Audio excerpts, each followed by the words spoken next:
tiene ganas hoy de aprender? ¿Cuántos han echado de menos los martes de enseñanza? Amén, aprendemos mucho con los martes de enseñanza.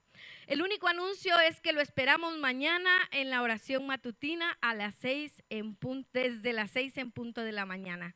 Si quiere crearse un propósito nuevo este año 2025, aquí tiene la oportunidad, el Señor se la está poniendo. Amén. Sé que es difícil, sé que no es fácil, pero el Señor nos ayuda, se lo puedo asegurar. Amén. Siempre tiene una doble porción para nosotros. Así que no se pierda la porción que tiene para nosotros mañana. Amén. Codea al hermano que tiene al lado y dígale, proponte venir a la oración matutina. ¿Se lo va a proponer? ¿Qué le dijo? No sabe, ¿no? Bueno, ahora le voy a pedir que ponga mucha atención, porque ahora nos va a hablar el Señor a través de la vida de nuestro hermano Roberto Paz. Denle un aplauso al Señor por la vida de nuestro hermano Roberto.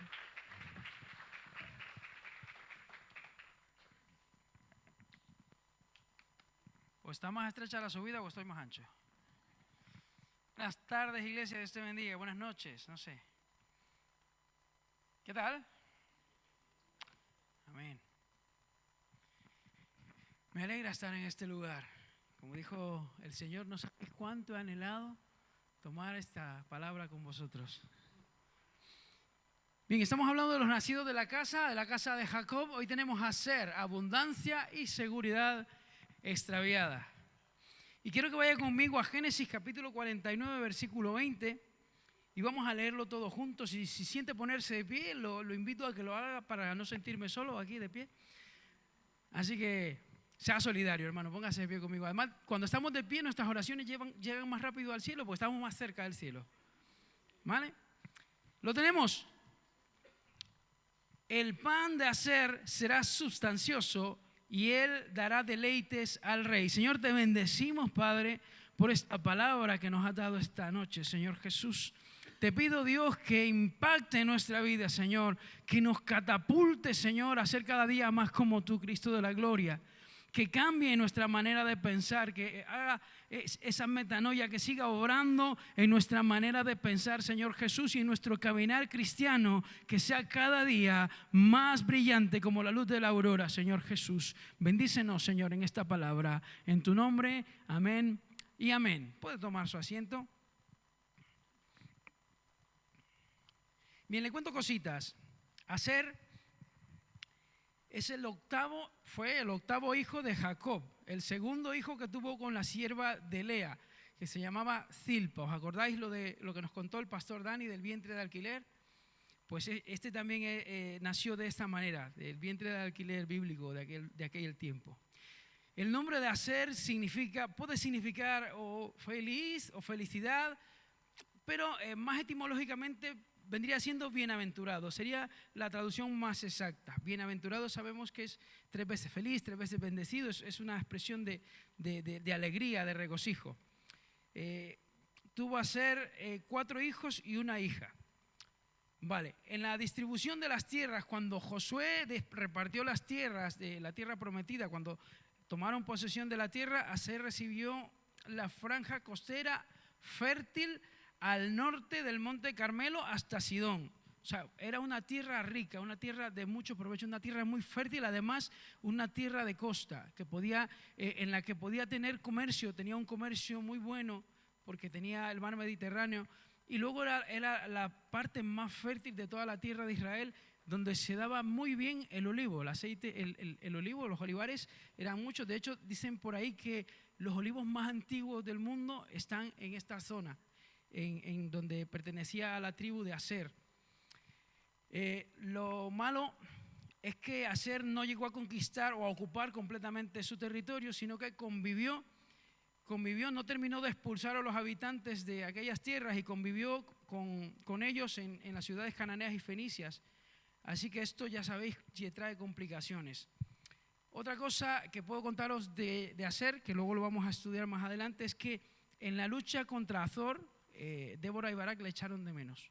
Fueron convocados pero no aparecieron, se quedaron, dice la palabra del Señor, en sus puertos, se quedaron contemplando sus barcos. No obstante, a Gedeón sí que acudieron al llamado de Gedeón, así que una de cal y una de arena. ¿Qué más les puedo contar? Hacía detalles, cosas de... Bien, cuando tuvo lugar el cisma de Israel, cuando Israel tuvo su momento más triste, más decadente, que fue cuando se dividió el reino del norte y el reino del sur, o Israel y Judá, la tribu de Aser se decantó por Israel, por el reino del norte, por el reino, vamos a llamarlo pagano, porque era el reino que no tenía testimonio, que no adoraba al Señor, que se crearon sus propios ídolos. Así que esta sería una parte también de las sombras de Aser. Vale, hemos llamado el título Abundancia y Seguridad Prometido. ¿Y eso por qué? Porque en las profecías que se le dio, tanto la de Jacob su padre como la que ratifica más adelante Moisés, se habla de abundancia, se habla de bendición, de provisión, de un pan lleno de grosura, de un pan sustancioso, de ese pan que va a compartir. Y luego Moisés lo ratifica, incluso hace una hipérbole, ¿no? Moisés dice, se lavará los pies, se mojará los pies en aceite, de la cantidad, ¿no?, de aceite que brotaría. Entonces, en otras versiones, dice, Génesis 49:20, que lo hemos leído, dice, él dará deleites al rey, en la versión Reina Valera, pero en la mayoría de versiones en español dice que él dará manjares dignos de un rey.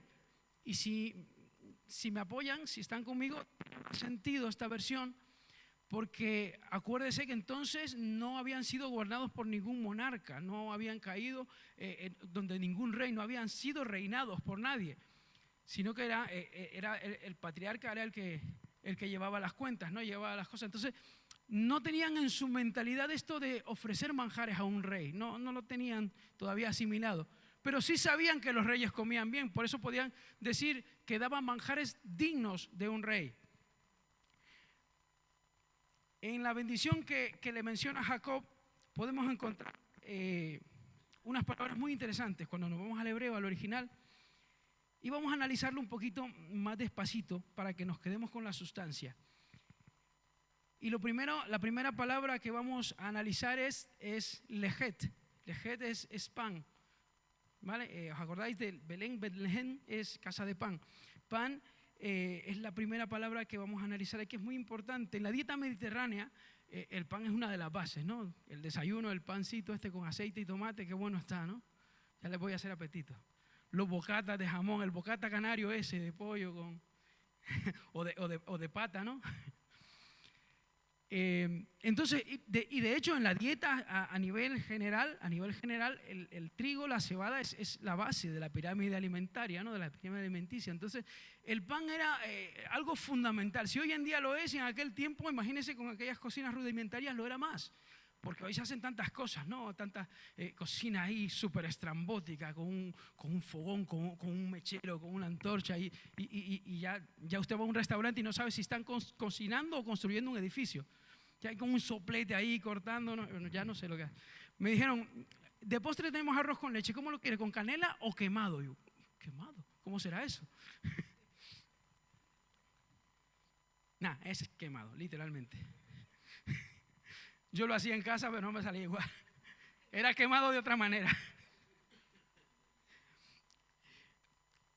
Entonces, cuando esta palabra en hebreo de pan, cuando nos habla de pan, recordémonos que Dios le dio pan en el desierto al pueblo de Israel. Dios le dio maná, el pan que viene del cielo. O sea, el pan es súper importante en esta cultura y sobre todo en la Biblia, ¿no? Encontramos el pan en muchas cosas. Cuando Dios hizo pacto con Abraham, Abraham le ofreció pan, entre otras cosas. Cuando el profeta fue a la viuda, le dijo, hazme 2 tortas de pan primero para mí y después no escaseará la harina ni el aceite. Cuando el profeta estaba huyendo de Jezabel, Dios mandó a los cuervos que le dieran pan. El pan es una dieta muy importante. En el templo siempre había en el altar los panes de la preposición. No podía faltar el pan de la preposición. De hecho, la fiesta solemne de los panes sin levadura era muy importante. Jesucristo dijo, yo soy el pan que bajó del cielo. Con lo cual el pan es muy importante. Y como dije antes, Belén significa casa de pan, y es Belén donde nace Jesucristo, que es la cuna del rey David.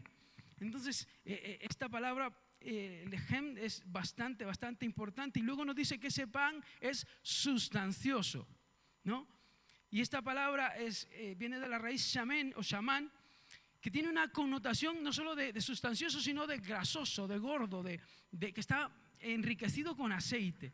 Y esto tiene sentido si vemos más adelante la profecía, la promesa o la bendición de Moisés cuando dice: lavará sus pies en aceite, mojará sus pies en el aceite, de la cantidad de aceite que habría. Y es que cuando hablamos de pan sustancioso en la cultura hebrea, no hablamos simplemente de un pan, o sea, un pan rico, pero está rico porque está enriquecido con aceite de oliva, que está mojado en aceite, que está ese pan rico, ¿no? Que le pone un poquito de sal y está de toma pan y moja, pues ya está mojado con aceite. Entonces, es sustancioso. Y si nos vamos al término más espiritual de la palabra, podríamos hablar de ese pan que bajó del cielo, que está ungido con el poder de Dios. Y así era una clarísima referencia a Cristo. El pan de vida, lleno, ungido. El Cristo literalmente significa el ungido de Dios. Ungido con el poder del Espíritu Santo, con la unción del Rey de Reyes y Señor de Señores. La siguiente palabra que vamos a analizar habla de dará deleites. Esta palabra deleites en el hebreo también tiene unas connotaciones bastante interesantes. Es ma'adán. Ma'adán. Yo sé que le suena, Adán le suena, ¿sí? Porque tiene que ver con Adán, con el primer hombre. Y es que cuando un hebreo escuchaba esta palabra, Mahadán, sí, significa, gracias, significa deleites. De hecho, muchas gracias. En muchos pasajes se utiliza para traducir deleites. Pero cuando un hebreo, cuando alguien que habla este idioma encuentra esa palabra, también le trae a la mente otra palabra que es, se lo digo ahora mismo, porque el hebreo lo tengo un poco oxidado, Gan Eden.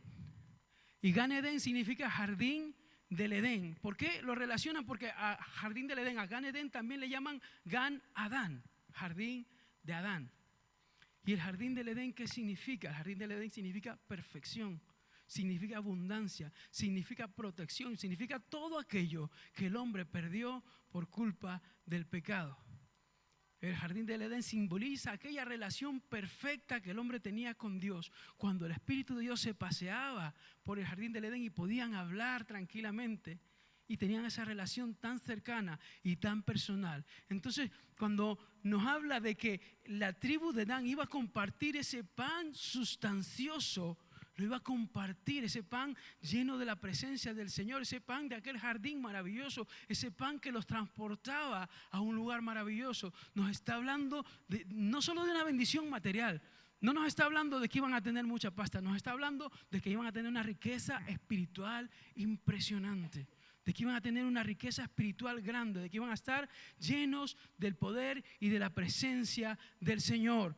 Y más adelante, ¿qué pasa? Más adelante Moisés lo confirma en Deuteronomio 33, 24 y 25. Dice: a Aser dijo: bendito sobre los hijos sea Aser, sea el amado de sus hermanos, y y moje en aceite su pie. Hierro y bronce serán tus cerrojos, como tus días serán tus fuerzas. Moisés no hace otra cosa que ratificar, que confirmar la grandeza y la riqueza que tendrá el pueblo de Aser, que tendrá la tribu de Aser. Y entonces no exagera, ¿no? Moisés no exagera, o sea, exagera un poco cuando dice mojará sus pies en aceite. Esa es una hipérbole, ¿no? una exageración. Era medio andaluz Moisés, hablaba de la cantidad de riqueza que habría. El aceite, si el pan era importante en aquella cultura, el aceite ya no le cuento. El aceite no tenía precio, era moneda de cambio el aceite. Compraban y vendían con aceite. Usaban muchos granos, pero el aceite era de lo más preciado que había. Entonces, cuando Moisés habla de la tribu de Dan, que mojaría sus pies en aceite, que tendría cerrojo de bronce, que sería protegido, que habría una protección divina, hablaba de una tribu que iba a ser bendecida por Dios, que iba a ser amada por todos sus hermanos. Y entonces usted empieza a hacer memoria y dice: ¿y por qué yo no sé nada de la tribu de Aser? Con todas estas profecías tan poderosas, ¿por qué yo no he escuchado nada de Aser, de que de que hizo grandes cosas, de que Dios lo usó, de que Dios usó a la tribu de Aser para conquistar, ¿cuál de los jueces fue de la tribu de Aser? Y no lo encontramos. Yo no sé si a usted le suena a alguien. Hay por ahí alguno perdido, pero no es tan popular. Entonces, ¿qué pasó con esta palabra? ¿Qué pasó con esta profecía? ¿Qué pasó con todas aquellas vaticinios de que iba a ser la cosa, de que iba a ir todo muy bien? La pregunta que nos ocupa definitivamente es ¿qué pasó con esta profecía? ¿Qué pasó con toda aquella riqueza? Porque de hecho sí, tuvieron aquella riqueza. Se apoderaron, tomaron posesión de aquella tierra y tenían el mar Mediterráneo y tenían una extensión vasta de terreno muy fértil se daban las mejores olivas. Como dije antes, por ahí dicen algunos, he leído que es posible que los olivos más antiguos pertenezcan a esta región, a esta zona. Con lo cual sí que había riqueza, sí que la tenían, sí que la poseían. Pero ¿qué pasó? ¿Cuáles fueron los desencadenantes que echaron a perder la bendición? ¿Por qué esa bendición y esa protección se extravió? ¿Qué pasó por el camino? Algo tuvo que haber pasado por el camino. Pues le pasó un poco lo mismo que a usted y a mí por el camino. Que teníamos grandes proyectos, que nacimos con un futuro prometedor, que nacimos apuntando a las estrellas, a destacar. Porque el Señor dice, desde antes de que fueses engendrado, te conocí, y antes de que te formaras en el vientre, te santifiqué y te di por profeta a las naciones. Pero en el camino, usted y yo perdimos un poquito el propósito, perdimos un poquito el norte. En el camino perdimos esa abundancia, perdimos esa seguridad, la extraviamos. ¿Y qué pasó? Barak y Débora convocaron a las fuerzas de Israel y usted y yo no fuimos.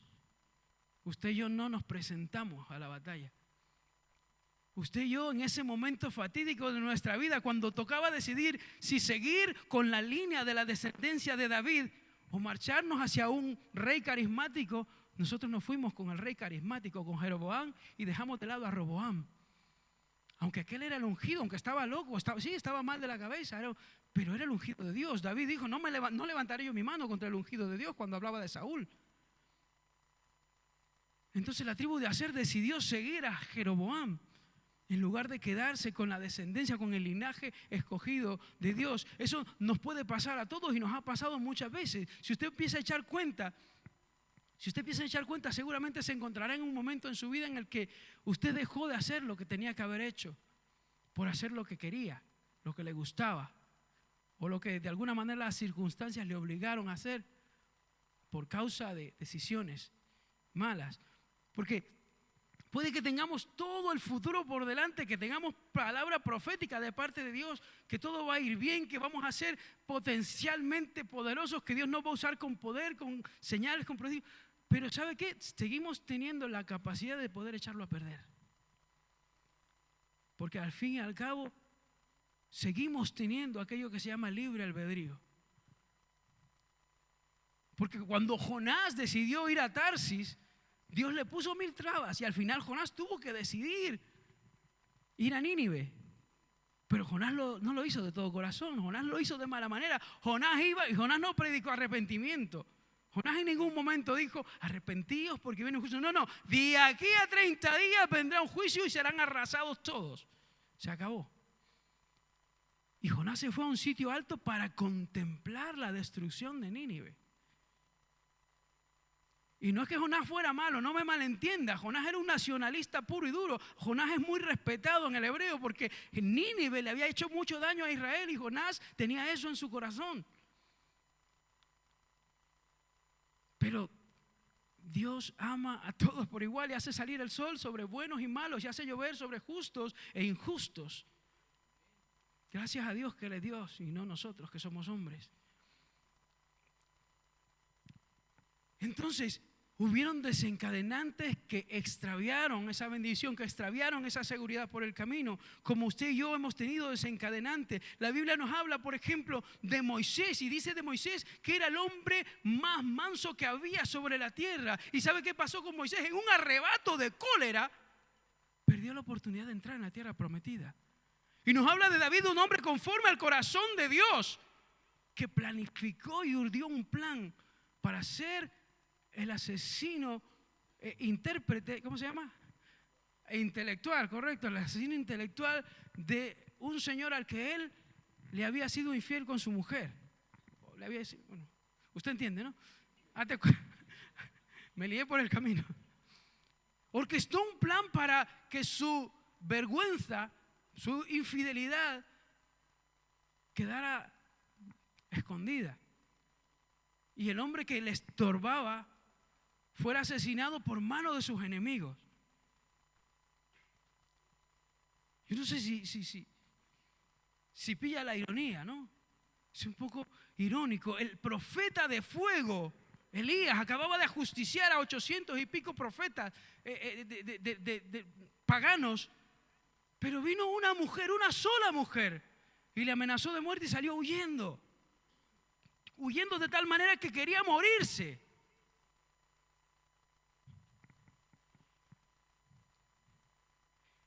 Pedro acababa de caminar sobre las aguas. Pedro acababa de ver grandes milagros y poderosos señales. El Señor le dijo: es necesario que el Hijo del Hombre sea entregado. Y dijo: aunque todos estos te abandonen, yo nunca te abandonaré. Ya sabe usted qué pasó antes de que cantara el gallo.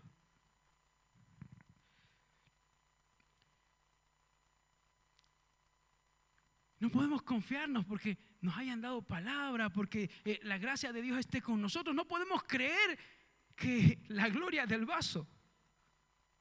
No podemos creer que el poder emana del vaso. No podemos creer que la sabiduría emana del vaso. No podemos creer que Dios es el vaso. Por eso Dios puso el tesoro en vasos de barro, para que la gloria siempre sea del contenido y no de los vasos que somos usted y yo. Gloria al nombre del Señor.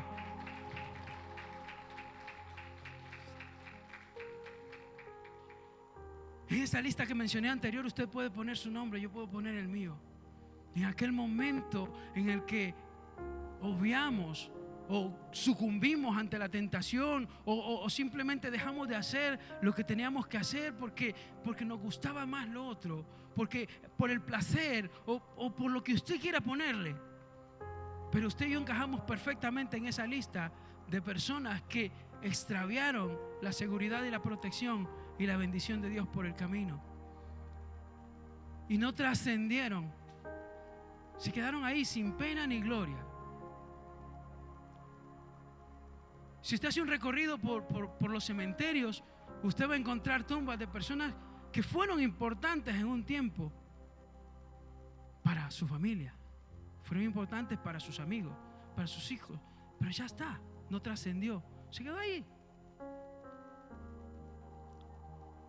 No trascendieron porque en un momento de su vida extraviaron la bendición, la abundancia y la seguridad por tomar malas decisiones, por esos desencadenantes que extraviaron las bendiciones del Señor. Y entonces, ¿ahora qué hacemos? ¿Qué pasó con la tribu de Aser? A partir de que el reino es dividido, no se sabe mucho más de la tribu de Aser, no es muy mencionada. Aparte de la deportación, de las genealogías, no se le menciona mucho más a la tribu de Aser, porque extravió la abundancia y la seguridad por las malas decisiones que tomó por el camino. Como hemos dicho que usted y yo encajamos en esta definición, estamos en la circunstancia de saber qué podemos hacer, porque yo creo que usted no quiere ser como Aser. Yo creo que usted quiere trascender, ¿sí o no? Usted quiere hacer grandes cosas con la mano del Señor. Usted quiere ser útil en las manos de Dios, porque Dios puede convertir a un perseguidor de la iglesia en un creador, un escritor de casi todo el Nuevo Testamento, en el apóstol a los gentiles, en el apóstol más reconocido de la Biblia. Dios puede convertir a un pescador en el pilar de la iglesia de Jerusalén. Dios puede convertir a alguien que estaba arando la tierra en el profeta que tenía la doble unción que tenía Elías. Pero para eso usted tiene que tomar buenas decisiones, tiene que acabar con el pasado, porque ¿sabe qué es la ventaja del Señor? Que Dios cree en la restauración, porque de hecho Jesucristo dijo: yo he venido a buscar y a salvar lo que se había perdido. Así que ahí está esa abundancia y esa seguridad extraviada, la encontramos en Cristo. La encontramos en Él cuando le buscamos. Porque si bien es cierto, David cometió errores, Dios restauró a David. Y de David se dice el dulce cantor de Israel. Y dice la Biblia que David sirvió a su generación. Fue un hombre importante. David sirvió a su generación. ¿Y qué pasó con Elías? Elías fue levantado, no conoció la muerte. Elías llegó a un nivel que muy pocos tienen ese privilegio. ¿Y qué pasó con Moisés? No entró a la tierra prometida, pero cuando se transfiguró Jesús, ¿quiénes estaban ahí hablando con él? Moisés y Elías. ¿Qué pasó con Pedro después de ser restaurado? En su primer discurso, 3,000 almas convertidas para Cristo. Casi como yo. Como yo leí el otro día.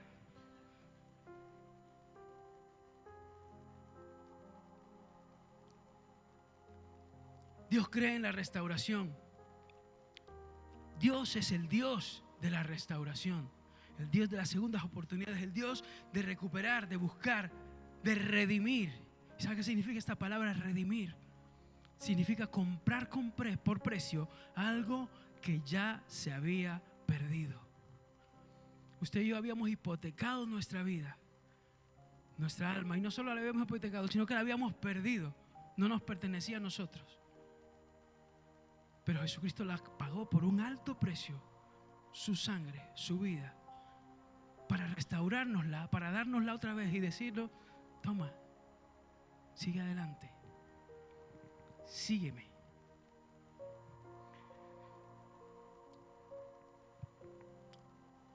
Por eso Dios le cumplió su promesa a Abraham, aun cuando Abraham buscó por su propia cuenta. Abraham, el padre de la fe, pero hubo un momento en que Abraham no tuvo mucha fe. Porque Abraham veía que los años pasaban y que se hacía mayor y que habían cosas que no funcionaban.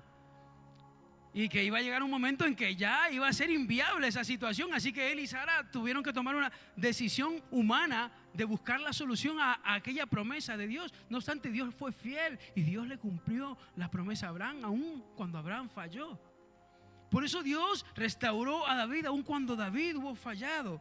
Por eso Dios lo restauró a usted y me restauró a mí cuando hubimos fallado por el camino. Por eso en Lucas capítulo 2 versículo 38 encontramos una anciana de la tribu de Aser. Una anciana de la tribu de Aser que cuando tuvo a Jesucristo delante pudo decir y pudo recordar y pudo confirmar que este era el Hijo de Dios, que este era el pan que vino del cielo, este era ese pan grosura con lleno del aceite del Espíritu Santo, este pan que nos restauraría aquella relación con Dios. Ese es el pan que ella compartió cuando ella fue y le contó a todos. Dice la palabra del Señor, esta presentándose a la misma hora daba gracias a Dios y hablaba del niño a todos los que esperaban la redención de Jerusalén. Esta mujer de Aser fue la que cumplió esta profecía. Ya no tiene nada que ver la riqueza, no tiene nada que ver la abundancia del aceite. Aquí se cumple la profecía. Aquí se cumple cuando ella compartía ese pan lleno de grosura, ese pan enriquecido con el aceite del Espíritu Santo de Dios, ese pan que restauraría nuestra relación con el Padre, ese pan que nos llevaría a un lugar, no al jardín del Edén, sino a un lugar mejor, a un estatus mejor, porque en aquel tiempo éramos creación de Dios, criaturas de Dios, pero por Cristo Jesús se nos ha dado el derecho de ser llamados hijos de Dios. Hijos de Dios, y esta es la promesa.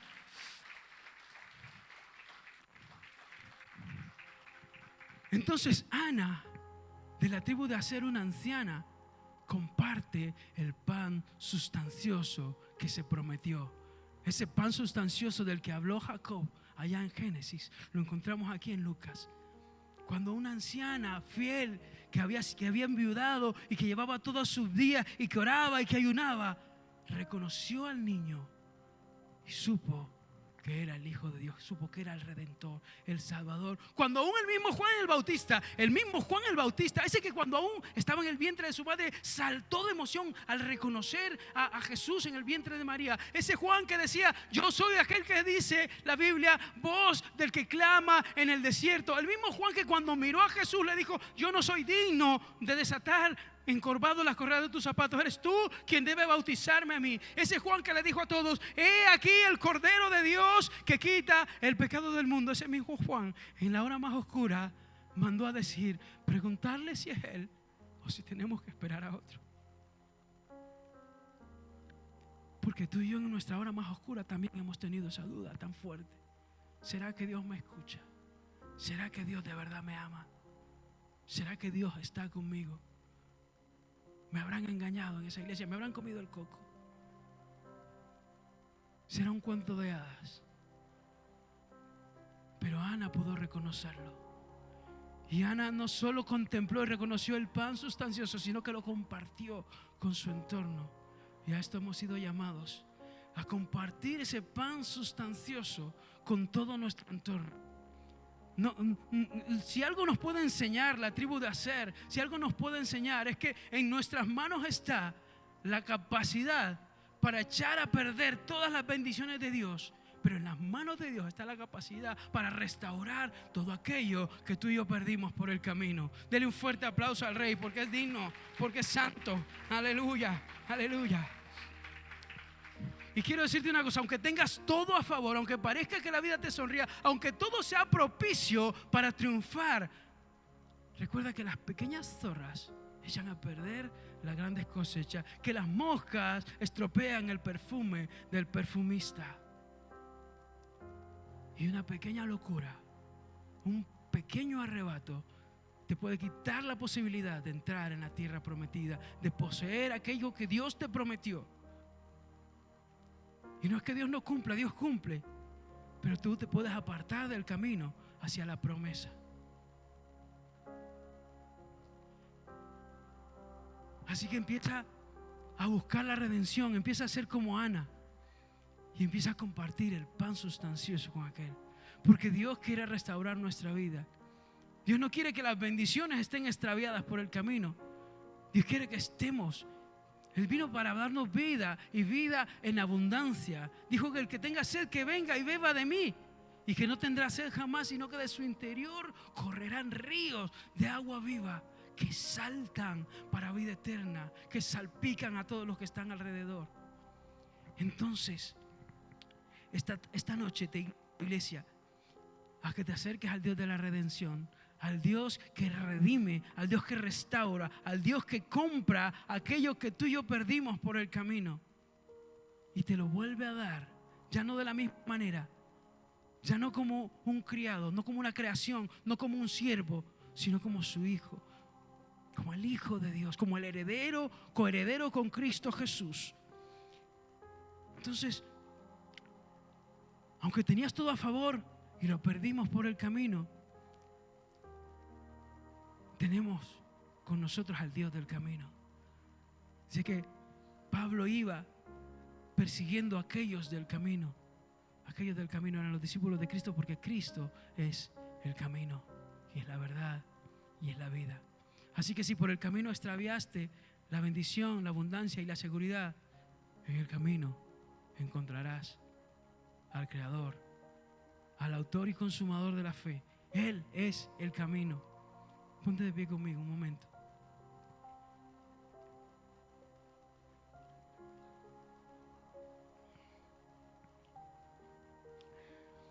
Te invito a que reflexiones en la abundancia y la seguridad que algún día extraviaste.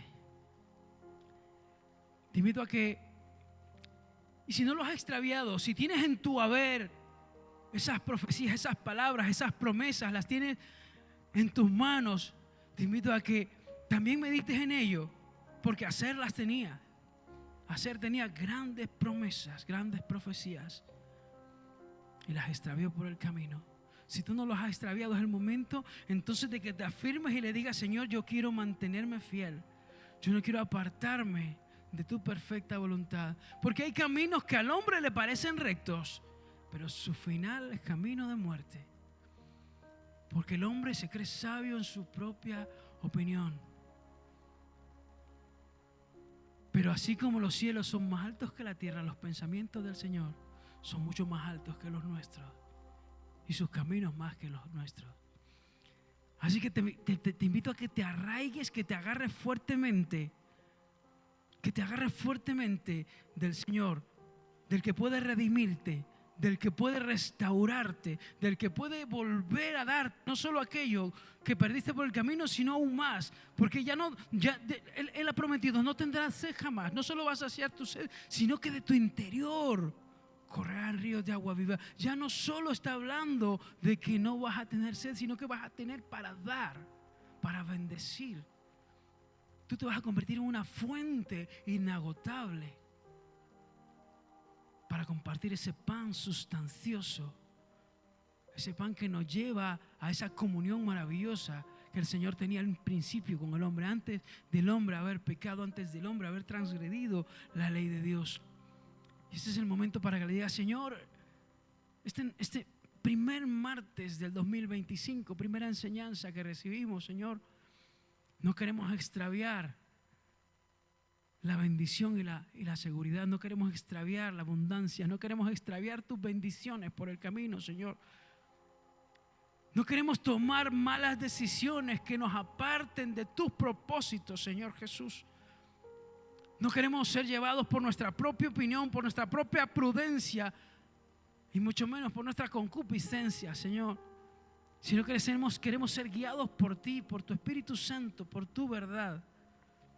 Queremos caminar hacia el centro de tu perfecta voluntad, Señor. Y sería maravilloso que fuese como en el desierto, cuando era visible tu columna de nube y tu columna de fuego. Y el pueblo sabía exactamente cuándo marchar y cuándo detenerse. Que así como lo hacía el pueblo, podamos saber nosotros cuándo caminar, cuándo detenernos, cuándo avanzar, cuándo acampar. Porque tu presencia esté guiando nuestra vida, Señor Padre. Y si tienes algo que restaurar, Señor, si hemos perdido, Señor, esa abundancia, si hemos perdido esa seguridad, si estás dudando, si dices yo no sé cuándo fue eso, pero sé que pasó, sé que lo perdí, sé que por el camino me falta esto y yo apuntaba a grandes cosas y yo tengo grandes propósitos y grandes metas, ya no solo a nivel espiritual, ya no solo a nivel ministerial, sino en tu vida secular, tus metas, tus planes, tus proyectos. Porque dice el Señor que yo sé los pensamientos que tengo acerca de vosotros, pensamientos de bien y no de mal, para daros el fin que esperáis. Él quiere darte el fin que tú esperas.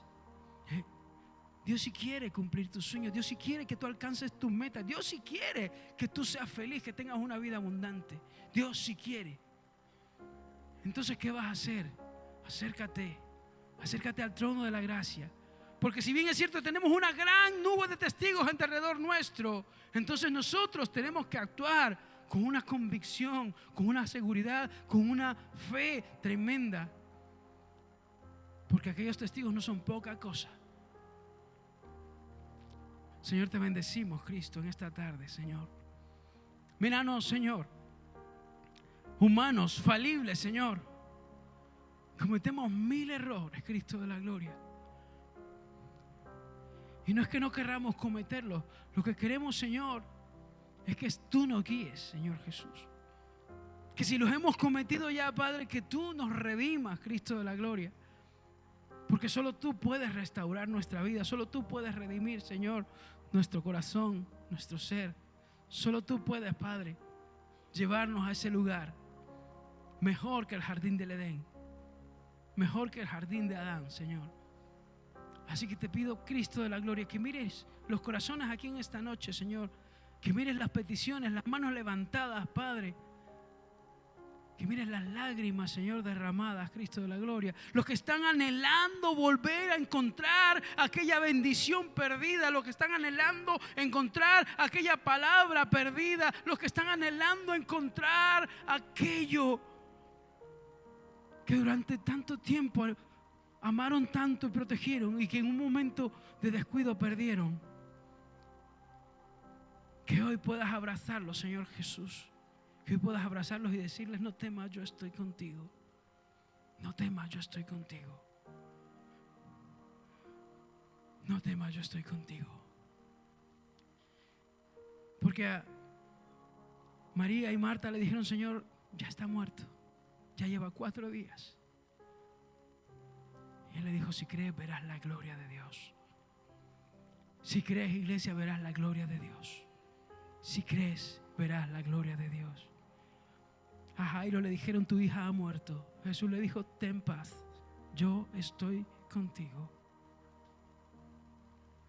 Tu sueño, alguien te dijo, ha muerto. El Señor te dice, ten paz, yo estoy contigo. Aquella bendición extraviada, alguien te dijo, ya no la busques más, Dios te desechó. Dios te dice, yo estoy contigo. Aquellos proyectos, aquel familiar, aquel amigo, aquella amistad, aquella relación, Dios te dice, yo estoy contigo. Gracias, Señor Jesús, por tu presencia, Padre. Te anhelamos, Señor, y te bendecimos, Padre. En tu nombre, Señor Jesús, amén y amén. Denle un fuerte aplauso al Señor.